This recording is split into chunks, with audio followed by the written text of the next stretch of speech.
ekyamuleta Masaka nfa ya Sunday n'obubbi bw'obululu bwe mwabba Muzayi Museveni takkiriziganya na kubba bululu obuli muntu wa Nuupu nga yakuwangula mukazi wa Nuupu yawangula mu mazima n'obwenkanya oba oyagala oba toyagala omukazi wa Nuupu yakuwangula ne bw'oli emwenyerekesa ne bw'oli eyisiga ebizigo ne bw'oli naabira mu mugga n'owuga mu mugga baakuwangula you are life fairy.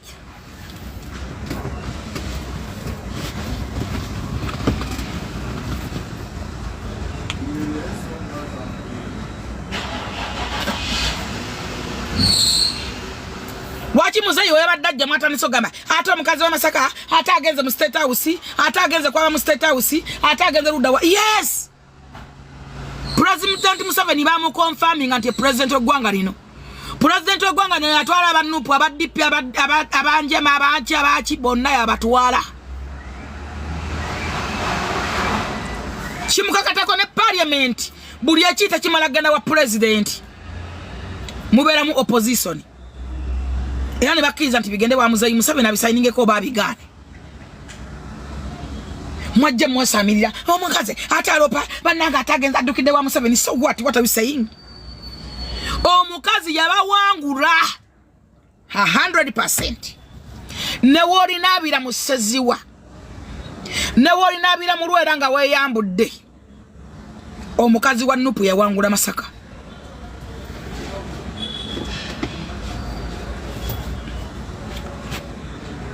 wera toli bana mukisogo likechikolimo echa mama wa Malegu mwatire mbata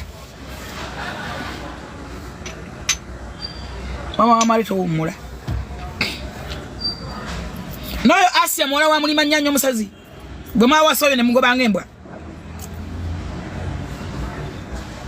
yakusale bitambo tosobola kugamba nti mu bantu ba NRM bonna omuntu omuye yawangula. How comes? Muchayisiza President Museveni NRM nze nsabe ekintu kimu muwozi bannange muwozi tukwatemu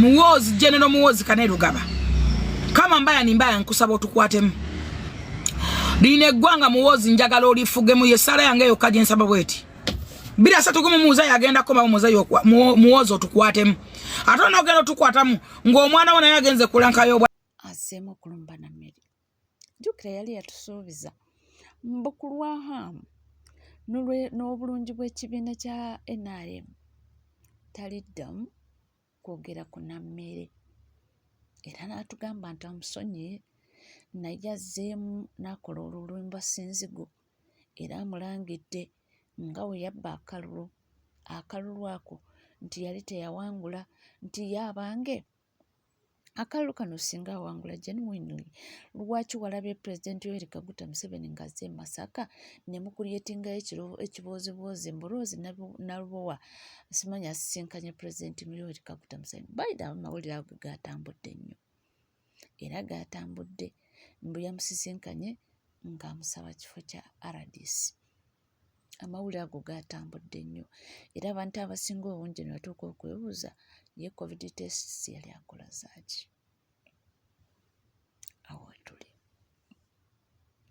waliwo olutalo olugenda mu maaso wakati wa Mukunja Tasera ne mwana mulenzi Best Vibes simanyi ki ekigenda mu maaso Best Vibes on nakomawo kumulaba nga bali ne Palaso era nga bakyaliddeko mama wa Palaso kino kindeetera okulowooza nti bali ku sayidi yemu oba oli awo ne Mukunja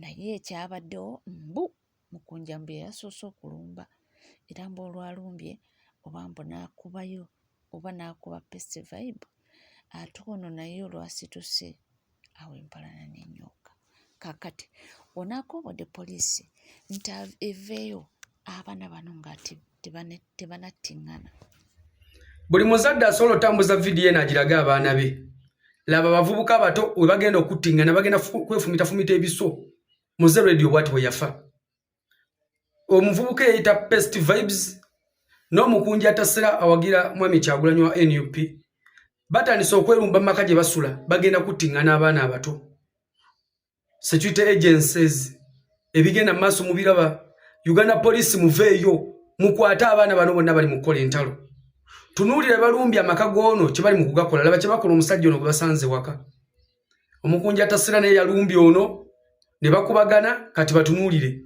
baana mmwe mugenda kuttiŋŋana poliisi mwavula ne mugamba abayimbi balekerawo otambulanga n'eggaali ne kati babo batambula nazo misana babba abantu babakuba bakifeesi babbi kye mugamba ebintu bino bigenda mu maaso temubiraba muveeyo munoonyereze ku nsonga zino mukwate abaana bano abaana bagenda kwefumita ebiso bagenda kwetta bagenda kwekuba amayinja mutandika banoonyola mob justice naye nga mumubira bamusirise bakama baffe muveeyo ensonga enene kweyongerayo omuzadde nasobola okukwata video zino nasindikira abaana be gijjeyo gisindikira omwana ali mu holiday omanye emikwano ki gy'abeera najo abaana abasinga mubaleke waka naye bagenda ttambula na bigurupu by'ababbi oba njagaye batawaanya oba walagi tunuli abaana kye bali mu kwekola Uganda police muveeyo munnange ebyazibedda bikyalanda era abaana tebalina bigambo by'omukyali bagamba nti abaana okuvayo ne baba nga balumba oba omwana we nti ekyo kiraga obulumi abantu bwe balina ku mutima ate bo nabo nga bo balina obulumi bungi bwe batuusiza ku bantu. Omuganda yagera eryokanga n'etonnya ne tulaba ensiisira bwe zenkano emyoyo. Zubeda toyina gwogenda kutiisatiisa wano ate toyina gwogenda kukolimira mbu bimale bimukwate mbu simanya mala akola atya. Kati ndowooza ogenda otegeera nti omuntu asobola okuexpressinga obulumi bw'alina ate ekyo kiri mu Uganda yafe kati Uganda awo we yatuuka. Wano tewali akkiriziganya na kuvuma mwana muto, tewakkiriziganya kuvuma muzadde wa muntu. Naye ndowooza otegedde lwaki mu Uganda omwo abantu abamu we bafa, abantu abamu bakuba embuto ne batuuka n'okulya emmere gye balaba ennungi nga basanyukidde ku muntu afudde. Muzenga mwebuuza lwaki Abannayuganda bali bito okutuuka ku nsonga eyo kati nawe ogenda okirozaako nti Abannayuganda obusungu kye basobola okukola ekyamaanyi ng'alaba talina kyasobola kukukola kukukwata waluma. Obulumi bwo expressing essaawa zino otuusa okukolimira simanya bakazi bakole batya. Zubeda mulimu abaana b'abantu abaafiira ekiteezo eyo ne batabawo wadde n'ennusu ebibiri wadde n'ennusu ekikumi wadde kwekuba ennyonyi. Nene basikwata ne bazireetera mu abakazi abakulu abalina n'ebigere ebikola ne mudda ku ssente y'omuyi w'omusolo esobola okutaasa abakazi abazaalira ku malwaliro ne bazaala nga waliwo mulambo wano we yeebase ne ziweebwa mmwe abakazi abalamba abalina n'emikono egikola. Zubeda toyogera ng'agamba nti gwatuukiridde nnyo tolowooza bakukwatidde ku mwana ensi yonna esooka eyimirire ate munnange bayogedde ku mwana wo. Zubeda obulumi obuli ku Bannayuganda kuba Uganda yaffe we watuuka Bannayuganda buli bulumi obubatuusiddwako nga talina kyasobola kubukola wabula okuba expressinga nga waliwo afudde nga waliwo abazenga babakolako ebintu ebitasaana era nga kyasobola okukukola kwekwatira ku mwana kuba amanyi buli muzadde yenna ekikwata ku mwana we tekisobola kumuleka kyekimu. Essaawa zino okolima nkusima nti tewali gwe bigenda kukwata ate nga yo omwana bagenda kumuvuma. Tewali awagira kuvuma mwana naye muna Uganda yaffe mugenda kukkiriziganya nti we yatuuka nti buli muna Uganda ayina ebbwa ku mutima, buli muna Uganda ayina ekyamukolebwako. Abaana bali eyo bonna bafuuka nfunzi mirundi emeka mwe nga mujja mubizanya mu comedy nga mulaga nti ebyo bigenda mu maaso bya bulijjo. Abaana bali eyo babuzibwako famire zaabwe naye nga bwe mujja no mubyogeranga ebyokusaagiriza. Gwe tonenya muntu akuvumidde mwana kuba bwe busungu bw'ayina ate nga nkusima nti bakyamuvuma, nga nkusibawo nti bakyamuvuma bakyamuweebuula era bwe liba bbanga lyabikkuse ku mutima lite nno bakyalinyigamu. Mumutuusa okulya ssente z'Abannayuganda abali mu mbeera abajeera naye nga muli bakazi bakulu abalina emikono n'ebigere egikola. Omanyi wano twabagamba mu Uganda buli omu ajja kuddamu agenda amagezi, ajja kuddamu mpola mpola amagezi. Bino byonnyonnyola mbu simanya gundi wano tewalina gw'ogenda kugamba mbu simanya kukola bidde bimulume simanya bimukwate nyongera okukujjukiza. Bw'oba ng'okyasaidinga n'abantu abanyigiriza Abannayuganda buli omu ajja kgenda akirozaako gano gakyali mabaga okabadde katandika butandisi. Abannayuganda Uganda yaffe we yatuuka ku bantu obulumi bwe balina ku mitima. Tolowooza nti oli akulumba nti takwagala ne mujja kukitegera mu kiru kiri political ate buli kimu kirimu nti abantu bakuwa byonna nga bigenda mu maaso era nga bitambula ate waliwo amawulire agazze mbu Ssenga Acid yalya ssente eza Jayden ezaali eza treatment. Bino si bigambo byange.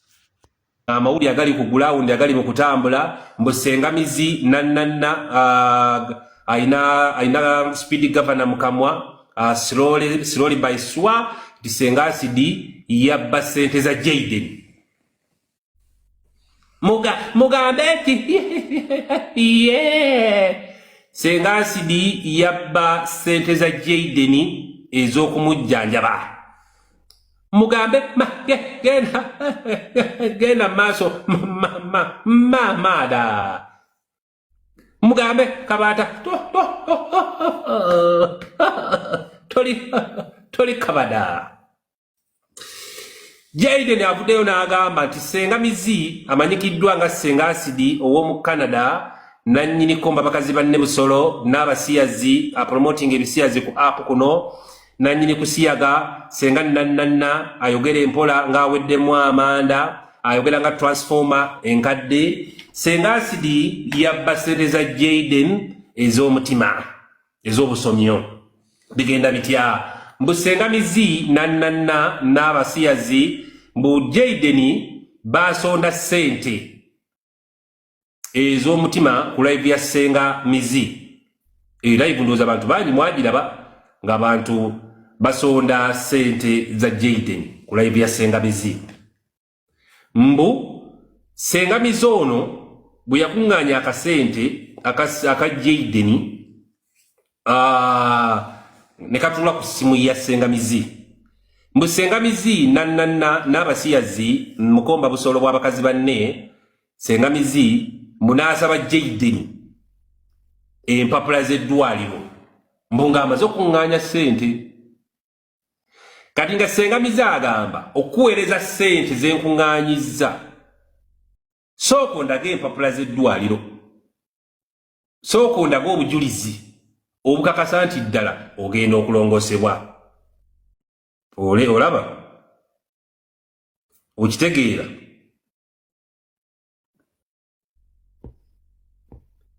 Owulira kati mbu Jayden video temwazirabye eza Jayden video temwazirabye bannange ngampulira amaanyi ngampulira bulungi okwogera ku sitole eno mpulira saagala ne sitole eno eggwe. Video temwazirabye nga Jayden agamba Sengamizi yabba ssente zange. Sengamizi agamba sooka ompe empapula zikakasa nti oli mulwadde ndio kuweereze ssente zensolozezza. Jayden agamba nze nkwate empapula z'eddwaliro. Ganda olemwa naye nga nalabyeko Jayden ng'agamba ajja kuba nga travelinga agende yeyongere okuba ng'afuna obujjanjabi. Awo tuvuddewo ensonga z'akawasizo ziranze. Bano balumiza omukulu Zambali Blasio ng'asinzidde mbu ku mukutu gumu yategeezezza nti Engineer wanaddamu okwogera nti waliwo amawulire agatalinda NUP National Unity Platform ng'eyita mu Zambali Blasio Mukasa enkya ya leero ng'ali ku BBS Telefine ategeezezza nti Komanda Kaweesi singa addamu okwogera ku nsonga za NUP ez'emiliyoni 600 agenda kukwatibwa. Wano we tutuuse bassebo ne bannyabo Komanda Kaweesi agenda kukwatibwa. NUP ng'eyita mu Zambali Blasio Mukasa agono ge mawulire agakagwawo tugenda kuba tukuleetera ebisingawo. Leero tuline Honorable Mubaraka Munyagwa, His Excellency, former presidential candidate. Leero tuli naye agenda kubeera ng'atematema ensonga. Weekumire ku Luswa Live 256 gendo subscribing ate ekirala oteekeko notification gundi eyo oginyige notification button obeere nga byensobola okuteekayo buli bwenteekayo obeere ng'obiraba. Kale twesangeyo. Oluvannyuma lw'ebigambo ebyo waliwo abantu tebabisanyukidde statement eyo era nga balinako bye bagamba n'okuba nga bawonenga Zambali bless you. Njagala kutegeeza mwami Zambali Blasio Mukasa. Blasio Mukasa. Leero obadde ku TV n'ogamba mugenda kugulako Kaweesa omusango nti alebuula ekibiina kya NUP nti tebamugjaako ssente. N'ogamba nti oli ne bw'omuwa omutwalo gumu bwe guti olina okufuna obukakafu. Ne bannange politics tukyayinamu embaata n'enkoko. Mwami Zambali, kakati njagala nkubuuze mwami Zambali, wali mu campaign kituufu? Mwami Zambali Mukasa, njagala ompe risiiti ku ssente ze wafulumya mu campaign ziwawa abantu. Ozirina? Toyina risiiti. Njagala ompe risiiti oba accountability amafuta ge wanywanga. Tobirina. Politics abamu bakigambanga nti data game. Ffe twali baana bato by then nga tetumanyi makulu gaakyo. Yes, politics it is a data game. Tuwaayo ssente tezibaako lisiti, ziziba za ddiiru. Bw'obanga mulimu mutima gwo otya loosi toyingira bya bufuzi. Bw'oba otya loosi toyingira bya bufuzi my dear. Kati Zambali n'obwa Zambali yogera amazima Zambali Blasio Mukasa tewawaayo wadde 10 nga ggwe. Yogera kale ekituufu tetuliiwo, Zambali tetuliiwo, naye mu mutima gwo gw'okimanyi. Mu mutima okimanyi. Tewawaayo ssente. Gwe wali osinga ba MP bonna aba NUP be babba. Aba NUP bonna be babba. Gwe wali obasinga ekitiibwa ne ssente oba ne whatever byonna. Wakubirani akasimu Zambali. Ani gwe wakubira akasimu? Ani gwe wakubira akasimu n'akuyisaawo? Erinnya lye lisookebwako ennyukuta N, A. N, A, ne T. Abamumanyi bajja lyongerezaako. So Zambali naawe toyogera Kaweesa. Toyogera Kaweesa. Ssente z'ebyobufuzi zonna era ffenna tuziteekamu tezibaako lisiiti. Tezibaako lisiiti. Tezibaako bujulizi. Tezibaako bujulizi. Tezibaako bujulizi. Mumutwale mu kooti. Mumutwale mu kooti. Kwata Kaweesa mutwale mu kooti. Tulabe. Mumutwale tulabe. Munamutiisa mumutwale tulabe. Tumbaavu. Gwe Zambali gwe naawe oyogere gwe Kaweesa gwe. Abadde azina obuzinyiwa n'amazina. Ne ku TV gwammwe gwatuma gwali okolako stupid. Byonna bigenda mu maaso. Abantu batunuulidde obutambi obwateereddwa nga balumbye amaka ga Sheriff ne balesa mukyala Sheriff obwana obuto nga mu nnyumba buli mu bokka. Wakuba basanze omwami taliiwo ne basala batwala omukyala. Sooka otunuulira abaana abo be balesezza maama waabwe. Laba abaana abato, laba abato. Maama we bamututte, abasirikale balumbye. Abaana abo bagenda kukula nga balina trauma ki. Maama waffe baamujja wano. Gozze kukwata musajja. Omuntu alina omusango bamusaavinga. Ugandan police, Ugandan army. When can you stop to kidnap the people? When? Mwe mubeereeyo muyogera bye mutamanyi. Sooka olabe professionally. Abaana trauma ki gy'obataddeko mu buto bwabwe bakuze balaba maama baamujja wano. Maama nababa akomyewo baamujja wano. Omwana ogenda mwagaza ensi ye, ogenda muga nti yagale ejje ly'ensi yo. Can you imagine? Damuwamba wambi mwabaga Kyagulanyi aveeyo gyali laba banoonya muyabadde muyambiwe gwe banoonya okukwata. Mulabe mutunule Ugandan police and Ugandan army. Can you if you behave like that, you behave the bad behave to your country, how can to go into the people. How can you go to another country nga abantu bo behave zobalagazi ezo bwogende Sudani tobatte okakasa bwogende Somalia tobatte bwogende Congo totta abantu bayo ensi gyovaamu Ugandan army, that is a Ugandan citizen. Can you behave like that?